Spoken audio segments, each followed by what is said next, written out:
Assalamualaikum warahmatullahi wabarakatuh.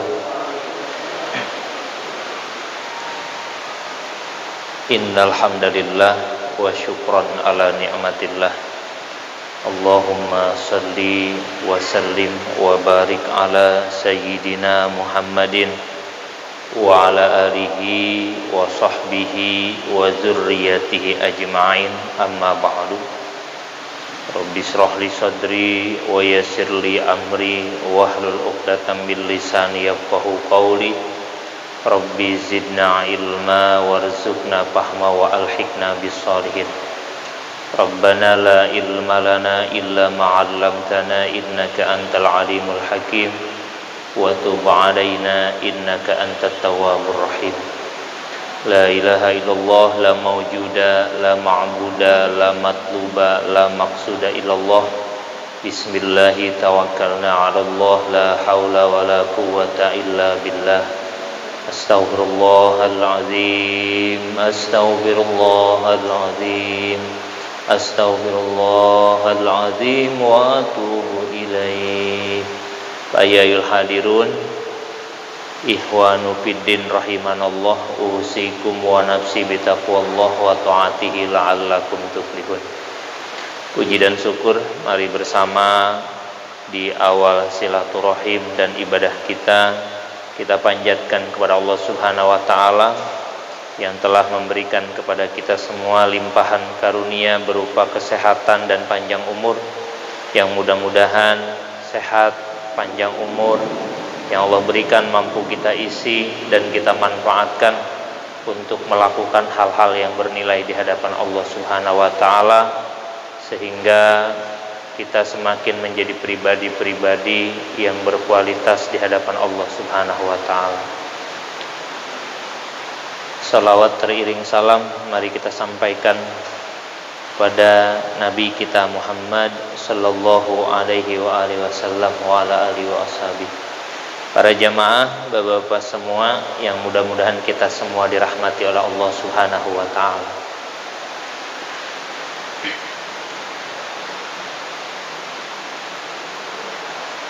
Di jumlah para nabi yang jumlahnya nabi dan rasul jumlahnya itu ada 314. Ada yang mengatakan 313. Dan yang wajib kita ketahui yang tercantum di dalam Al-Qur'an ada 25 nabi. Lalu nabi dan rasul yang ada di dalam Al-Qur'an, ada para nabi yang mendapatkan gelar ulul azmi. Ulu itu yang mempunyai, azmi itu keteguhan hati. Lalu dari ulul azmi itu ada nabi dan rasul yang mendapatkan sebutan atau gelar Khalilullah, atau artinya adalah kekasih Allah. Berarti ini nabi dan rasul adalah yang sangat luar biasa. Manusia pilihan, dipilih lagi, dipilih lagi. Nah, hanya 2 orang nabi dan rasul yang mendapatkan gelar Khalilullah. Yang pertama adalah Nabi Ibrahim alaihi salam, dan yang kedua adalah Nabi Muhammad sallallahu alaihi wa alihi wasallam. Berarti nabi dan rasul yang mendapatkan gelar Khalilullah ini adalah hamba-hamba Allah yang sangat luar biasa. Lalu dengan begitu sajakah mereka mendapatkan gelar Khalilullah? Ternyata tidak. Ada asbab, ada faktor yang menyebabkan Nabi Ibrahim alaihissalam dan Nabi kita Muhammad sallallahu alaihi wasallam mendapatkan gelar Khalilullah. Karena Nabi Ibrahim sendiri pernah ditanya, apa yang menyebabkan Anda, kata muridnya itu, mendapatkan gelar Khalilullah? Nah, lalu Nabi Ibrahim menjawab, dan ini diabadikan dalam satu kitab yang dikarang oleh Syekh Ibnu Hajar Al-Asqalani yang disyarih oleh Imam An-Nawawi.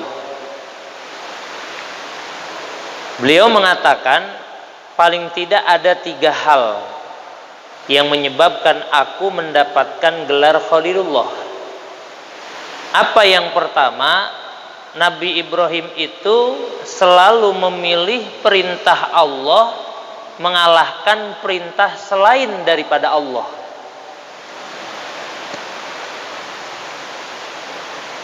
Dan ini tercermin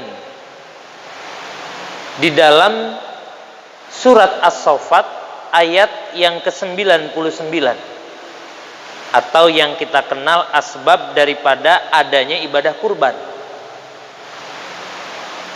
Jadi di antara cerminan Nabi Ibrahim itu menunjukkan bahwa perintah Allah adalah segala-galanya, mengalahkan perintah-perintah yang lain, bahkan dirinya sendiri, itu dengan adanya syariat daripada kurban itu sendiri. Ini kita bisa baca di dalam surat As-Saffat. Ini surat yang ke-37 dari ayat 99. Ini pembuktian nih bahwa Nabi Ibrahim ini mendapatkan gelar Khalilullah. Jadi mungkin kita para jamaah yang ingin mendapatkan gelar Khalilullah, kuncinya di sini. Konsepnya sudah Allah buat di dalam Al-Qur'an. Bahkan di surat Maryam Allah sampaikan, Muhammad ceritakanlah kisah Nabi Ismail yang memiliki ayah Nabi Ibrahim alaihissalam, agar jadi pelajaran bagi kita orang-orang yang hidup di masa ini. Ceritakanlah. Dan ini momentum kita sebentar lagi mengadakan Hari Raya Kurban. Mudah-mudahan jadi motivasi buat kita, dapat mendapatkan semangat bahwa ternyata orang-orang yang memilih Allah di atas segala-galanya, Allah akan berikan tempat yang sangat luar biasa. Namun demikian, inilah yang dicontohkan oleh Nabi Ibrahim. Beliau hanya tidak bicara, tapi beliau buktikan. Di ayat yang ke-99 disampaikan di dalam Al-Qur'an, wa qala inni zahibun ila rabbi sayahdin. Wa qala, dan berkata Ibrahim, inni sesungguhnya aku, zahibun harus pergi, ila rabbi menghadap Tuhanku, sayahdin dia akan memberi petunjuk kepadaku. Rabbi habli minas salihin, fabasyarnahu bighulamin halim.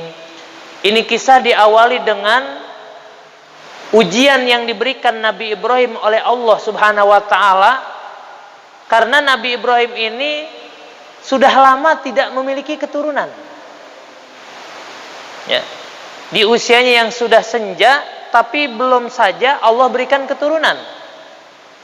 Di dalam tafsir Ibnu Katsir itu usia Nabi Ibrahim itu sudah mencapai 86 tahun. Belum punya anak.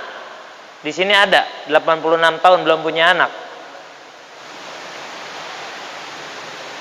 Kadang-kadang baru 5 tahun aja udah gara gusuh aja ya. Kadang-kadang kita udah nanyain mulu. Sampai sebagian riwayat mengatakan sampai Siti Syarah, istrinya Nabi Ibrahim, menganjurkan Nabi Ibrahim untuk menikah kembali. Kalau bahasa kita udah bang, udah lama kayaknya ini rumah tangga. Beliau sadar bahwa Nabi Ibrahim adalah seorang nabi dan rasul. Nanti siapa yang akan melanjutkan Nabi Ibrahim untuk berdakwah menyebarkan agama Allah? Sementara keturunannya belum kunjung datang, sementara usianya sudah senja. Akhirnya menganjurkan, udah bang nikah aja lagi. Gitu. Tapi Nabi Ibrahim tidak menyetujui seketika. Gak usah, mungkin Allah belum mempercayai kita. Besoknya disuruh lagi. Tapi tetap Nabi Ibrahim dengan pendiriannya. Ini ujian dari Allah. Mungkin kita belum diberikan kepercayaan dan amanah oleh Allah. Ketiga kalinya disuruh, baru Nabi Ibrahim mengiyakan. Itu pun dengan syarat Siti Sarah yang apa? Yang mencarikan istri untuk Nabi Ibrahim alaihissalam. Itu Nabi Ibrahim. Andai kata tawaran itu jatuh kepada para bapak-bapak yang ada di sini, kira-kira apa jawaban kita, Pak? Karena kagak disuruh aja nyari-nyari, tahu-tahu udah punya. Istri mah satu di Bandung, satu di Bogor gitu ya. Ini Nabi Ibrahim alaihissalam. Karena usianya sudah senja sekali. Ya kita juga kan udah 86 tahun gitu. Akhirnya menikahlah Nabi Ibrahim dengan Siti Hajar, tapi belum dikarunia putra. Belum juga dikarunia anak. Akhirnya apa? Wa qala inni dzahibun ila rabbi sayahdin. Nabi Ibrahim berkata, sungguhnya aku akan pergi menuju kepada Allah dan aku akan meminta petunjuk kepada Allah. Akhirnya jadi Nabi Ibrahim itu ketika terus menerus setelah menikah belum dikarunia anak, Nabi Ibrahim pun datang mendekati Allah. Artinya mendekatinya melebihi daripada yang udah-udah. Biasa istilah katanya bangun jam 3, bangun jam 1, ini mah agak maleman. Saya minta petunjuk kepada Allah. Lalu Rabbi habli, dan beliau pun berdoa, Rabbi habli minas solihin, ya Allah berikanlah aku keturunan yang soleh. Rabbi habli minas solihin. Akhirnya terus berulang seperti itu. Akhirnya apa yang terjadi? Fabasyarnahu bighulamin halim. Maka kami beri dia kabar gembira dengan kelahiran seorang anak yang sangat sabar. Akhirnya Nabi Ibrahim pun diberikan kabar gembira bahwa Nabi Ibrahim akan memiliki anak yang soleh. Makanya ini pun bisa menjadi referensi buat kita, Pak. Mungkin mohon maaf bila mana ada yang belum punya keturunan. Ini konsepnya. Jadi kalau pengen punya keturunan, buru-buru madhab kepada Allah. Ya, zahibun ila rabbi, menghadap kepada Allah, sujud, minta sama Allah. Jangan salah jalan, ke sono kemari. Minta sama Allah. Dan doa mah disuruh. Ud'uni astajib lakum, berdoalah kamu pasti akan aku ijabah. Doa minta. Tapi niatkan itu ibadah kepada Allah, karena emang ibadah disuruh sama Allah. Doa disuruh sama Allah. Makanya Sayyidina Umar, andai kata doa tidak disuruh oleh Allah, aku tidak akan berdoa. Kenapa? Malu.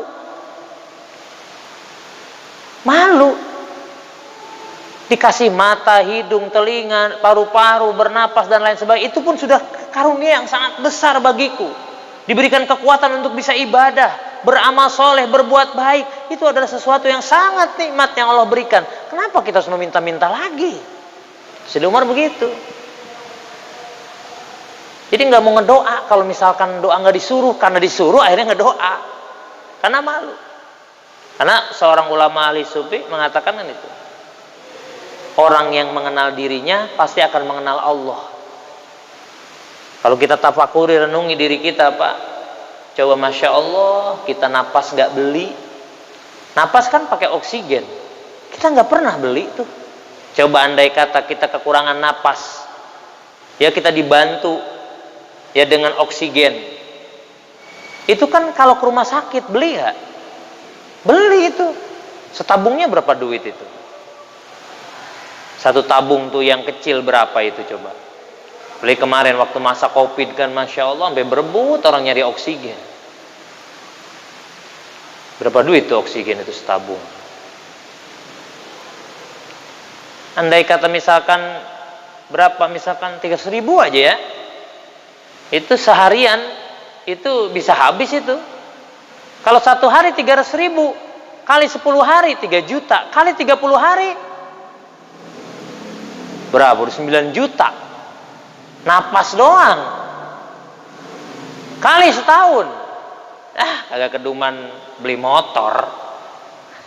Bayar kontrakan repot. Masya Allah. Gak pernah beli. Tafakur coba. Itu baru napas saja, baru oksigen. Belum jantung, belum paru-paru, belum usus, belum kantong kemih, belum hati, belum tangan kaki. Masya Allah. Andai kata kita tafakuri, udah malu, minta sama Allah teh malu. Kata Sayyidina Umar begitu. Berdoalah. Akhirnya berdoa, minta. Kalau punya sesuatu minta. Datang kepada Allah, bersujud kepada Allah, minta petunjuk. Dan kenapa minta petunjuk? Karena tidak semua yang kita minta itu baik menurut kita. Artinya minta petunjuk itu kalau emang itu baik ya Allah berikan. Kalau enggak mah jangan. Maksa punya anak. Daripada punya anak entar apa? Nyusahin kita. Kan itu. Jadi ketika memang kita belum diberikan karunia anak, oh berarti Allah belum memberikan. Tapi minta mah ya minta, itu mah ibadah. Adapun belum diberi, nggak usah ngotot. Ilaha illallah, dari dulu duha kagak kaya-kaya. Nah kadang-kadang begitu. Katanya disuruh sujud duha, Allahumma in kana rizki fis samai fa anzilhu, sampai begitu. Tapi kok, nah ini yang nggak boleh. Doa makudu, namun ketika keinginan kita belum diberikan, itu Nabi Ibrahim itu sayahdin, minta petunjuk. Dan baru berdoa. Datang kepada Allah minta petunjuk, ya Allah, andai kata aku diberikan anak solihin, soleh berikan. Akhirnya diberikan sama Allah. Babasyarah al-gulana. Bapak juga kalau pengen sesuatu Pak, begitu caranya. Datangin Allah, minta sama Allah dengan penuh kesabaran. Babasyarnau, pasti Allah akan memberikan kabar gembira. Akhirnya apa? Falamma balagha ma'ahu sa'ya qala ya bunayya inni ara fil manami anni adzbahuka fanzur madza tara. Setelah lahir Nabi Ismail alaihissalam, kemudian dia sudah sampai sanggup untuk berusaha, artinya dia udah besar, udah apa? Udah bisa ngikut-ngikutin kita, udah ngikut. Ada yang mengatakan lagi lucu-lucunya. Ya, kita kerja dia ngikut-ngikut gitu. Kita jalan dia ngikut-ngikut, kita melakukan sesuatu dia ikut-ikut. Ada yang mengatakan begitu. Ada yang mengatakan dia sudah dewasa, artinya sudah bisa bekerja. Artinya bapaknya bawa batu, dia bisa ikut bawa batu. Ada yang mengatakan seperti itu. Lalu apa yang terjadi? Qala ya bunayya. Lalu Nabi Ibrahim itu bermimpi. Bermimpi. Apa di mimpinya itu? Inni arafil manam inni adzbahuka. Aku bermimpi. Jadi Nabi Ibrahim itu bermimpi bahwa beliau diperintah untuk menyembelih anaknya, yaitu Nabi Ismail alaihissalam. Itu anak yang didamba-dambakan, yang sudah lama dinanti-nantikan, ya, sampai ya prosesnya panjang sekali. Ketika apa? Diberikan sedang lucu-lucunya itu anak, ya, sudah bisa berusaha dan lain sebagainya. Nabi Ibrahim diperintah untuk memotong dan menyembelih anak tersebut. Sekali ngimpi, ini mah buah tidur aja kali mah. Besok ngimpi lagi. Begitu lagi mimpinya, besok mimpi lagi, begitulah mimpinya sampai pada akhirnya Nabi Ibrahim yakin bahwa ini adalah perintah dari Allah. Nabi Ibrahim siap melakukan. Tapi bagaimana cara nyampein ke anak? Kalau saya udah siap, mungkin kan anak gimana? Nah inilah jawaban doa Nabi Ibrahim alaihissalam. Nabi Ibrahim kan ngedoa, Robbi habli minas solihin. Ya Allah, berikan anak soleh. Ketika datang perintah ini, dan Nabi Ibrahim yakin itu adalah perintah Allah, lalu Nabi Ibrahim ngobrol ke Nabi Ismail. Qala ya bunayya, he anakku, inni arafil manam. Lagi malam bapak ngimpi. Apa isi mimpinya, Beh? Kalau bahasa kita sekarang, inni adzbahuka, aku diperintahkan oleh Allah untuk memotong kamu, menyembelih kamu. Lalu apa? Pangzur madza taro. Gimana pendapat kamu? Gimana pendapatmu? Nah ini mengajarkan Nabi Ibrahim kalau kita punya keinginan tuh musyawarah sama anak. Jangan hei bocah naik mobil, ngapain? Pesantren. Jangan, ngobrol dulu. Nah, udah sekolah di sana ya. Yang sebagus sekolahnya. Ngobrol dulu. Ini ajaran Nabi Ibrahim, kalau ngapa-ngapain sama anak tuh ngobrol dulu, ajak ngobrol. Hargai pendapatnya, seperti Nabi Ibrahim meminta pendapat sama anaknya. Tapi ya itulah doa Nabi Ibrahim tadi. Akhirnya apa yang terjadi? Qala ya abatif alma tu'mar. Hei ayahku, lakukan apa yang memang menjadi perintah dari Allah. Lakukan. Begitu Pak. Coba kira-kira kalau anak kita ngomong begitu, jawabannya apa coba? Misalkan nih bapak, bocah, bapak ngimpi malam. Apa Pak ngimpi apa? Suruh motong kamu. Paling apa jawaban anaknya? Lah tuh bapak aja yang udah tuaan, gitu ya. Bapak yang udah tuaan, saya masih kecil. Ah ini. Tapi tidak jawaban anak soleh. Makanya tuh Nabi Ibrahim nggak minta, ya Allah jadikan pinter anak saya, enggak. Supaya jadi insinyur enggak, supaya jadi dokter enggak, supaya jadi TNI enggak, supaya jadi polisi enggak. Mintanya Robbi habli minas solihin. Artinya mau jadi apa aja terserah, yang penting dia jadi anak soleh. Anak yang selalu menyenangkan, soleh kan lulus. Solihun, anu lulus. Yang lulus artinya selalu menyenangkan orang tua, menyenangkan teman, menyenangkan orang-orang yang ada di sekelilingnya. Itu namanya anak soleh. Itu yang jawaban Nabi Ismail. Begitu santai beliau menjawab, qala ya abatif almatu, melakukan. Lakukan hai ayahku, insyaallah satajiduni insyaallah minas sabirin. Engkau mudah-mudahan engkau mendapatiku di depan Allah termasuk orang-orang yang sabar. Mudah-mudahan saya melakukan ini, nanti kelak di akhirat aku termasuk orang-orang yang sabar. Itu begitu Pak. Solehnya anak Nabi Ibrahim karena berdoa dan luar biasa. Ini yang disebut dengan Nabi Ibrahim selalu mengedepankan perintah Allah, mengalahkan perintah-perintah yang lain. Nabi Ibrahim selalu memilih Allah walaupun harus mengorbankan kesenangannya yang sangat luar biasa. Dengan ini luar biasa sekali. Anak sudah disembelih, dipotong oleh Ibrahim. Terus ketika datang perintah sunat, disunat, ya kan syariat sunat itu dari Nabi Ibrahim. Menurut dibaca di tafsir Ibnu Katsir itu katakan, jadi Nabi Ibrahim itu memotong ketika turun datang perintah bersuci, bersunat, beliau langsung karena di depannya ada kampak, ya pakai kampak. Padahal beliau punya pisau cuman di rumah. Artinya Nabi Ibrahim tidak pernah menunda-nunda ketika memang itu perintah dari siapa? Dari Allah Subhanahu wa taala.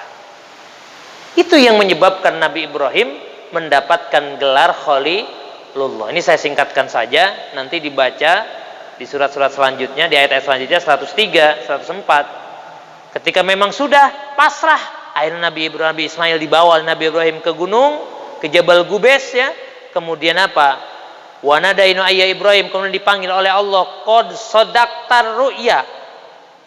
Benar kamu Nabi Ibrahim, kamu telah membenarkan mimpi itu, dan itu adalah ilham dari Allah. Inna kadzalika najil musinin, dan aku akan membalas orang-orang yang berbuat baik. Inna hadzalahu wal balaul mubin, dan yakin ini adalah ujian saja, ujian yang sangat nyata yang membuktikan kualitas Nabi Ibrahim, kualitas kamu dan kualitas Anda di hadapan Allah Subhanahu wa taala. Wa padaina bidadhin azim, dan kami tebus anak itu dengan sembelihan yang besar.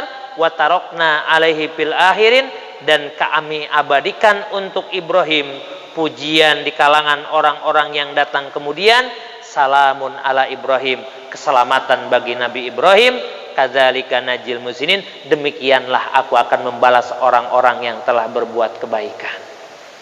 Inilah faktor kenapa Nabi Ibrahim mendapatkan gelar Khalilullah. Jadi semua yang terjadi, seberat apapun, itu hanya ujian. Ujian ketaatan kita kepada Allah Subhanahu wa ta'ala. Jadi kalau hari ini Pak, kita diuji sangat amat berat, sudahkah seberat Nabi Ibrahim alaihissalam? Sudahkah seberat Nabi Muhammad sallallahu alaihi wasallam? Dan yakin semua ujian itu pasti ada hikmahnya. Alladzi khalaqal mauta wal hayata liyabluwakum ayyukum ahsanu amala. Kata Allah, aku ciptakan kehidupan dan kematian. Kehidupan berupa kesenangan, kematian berupa kesengsaraan. Liyabluwakum, itu semua ujian bagi kalian. Ayyukum ahsanu amala, aku ingin tahu siapa di antara kalian yang paling baik sikapnya kepada Allah Subhanahu wa taala. Dan konsep di Al-Qur'an sudah disampaikan, kalau kita diberikan ujian, maka wabasyiris sabirin alladzina idza asabatum musibah qalu inna lillahi wa inna ilaihi rajiun. Bergembiralah orang-orang yang sabar, yang ketika ditimpa musibah dia berkata, aku adalah milik Allah dan semua akan kembali kepada Allah. Istri milik Allah, anak milik Allah, harta milik Allah, keluarga milik Allah, jabatan, kekayaan, tahta, semua milik Allah dan akan kembali kepada Allah. Dan ketika memang itu hilang, bersabarlah, karena innama yuwaffas sabirina ajrahum bighairi hisab. Ternyata ujian itu adalah untuk membuktikan berapa sih ponten kita di hadapan Allah gitu. Kalau sabar, oh lulus berarti. Kalau lulus diberikan pahala yang begitu besar seperti yang diberikan oleh Allah kepada Nabi Ibrahim alaihissalam. Jadi sing sobar lamun diuji. Saya kemarin ke Sawarna, Pak, ke Banten. 8 bulan lalu saya punya guru, anaknya tertelan ombak. Belum ketemu sampai saat ini. 8 bulan.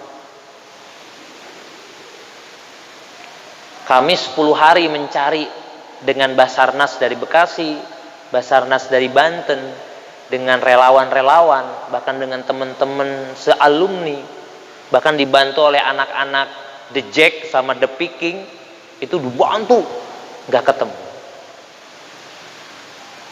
Kami 8 bulan di sana.